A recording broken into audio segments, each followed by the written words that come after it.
আসসালামু আলাইকুম, সবাই কেমন আছেন? আজকে সবার উদ্দেশ্যে, বিশেষ করে আসলে যারা নতুন রাইস কুকার ব্যবহার করেন তাদের জন্য, আবার পুরানদের জন্য না, সবাই কিছু মনে করবেন না। যারা নতুন রাইস কুকার ইউজ করেন তাদের জন্য আর কি।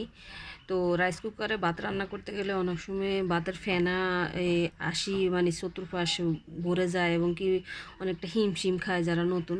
তো সেক্ষেত্রে আসলে এই যে জালিটা, এটা আমরা উপরে কিছু সিদ্ধ করলে তারপর ব্যবহার করি আর কি, কিন্তু নয়তো অনেকে ব্যবহার করি না। কিন্তু যদি আমরা এই ঢাকনাটা সরিয়ে যদি এখানে এখানে এই জালিটা কিছু কিছু সিদ্ধ না করলেও যদি আমরা বসাই দিই, তাহলে দেখা গেছে যে ভাতের মাড়গুলা উপরে উঠে আর চতুর্পাশে পড়বে না। এখানে এখানে এখানে আসি উপরের দিকে ফেনাগুলো আসবে, আর আপনার চতুর্পাশ এই ভাতের মাড়টা লাগবে না। সে সুন্দর মতন আপনার রান্নাটা হয়ে যাবে, আপনাকে আর কোনো হয়রানি হতে হবে না। সেক্ষেত্রে আপনি যদি রান্নাটা এইভাবে বসাইয়া আপনি যদি কোথাও চলেও যান, আসি দেখবেন যে পারফেক্টলি আপনার রান্নাটা হয়ে গেছে। আপনাকে কোনো কোনো কিছু ধরতে হবে না, ছুতে হবে না, মানে একদম নির্ভেজাল।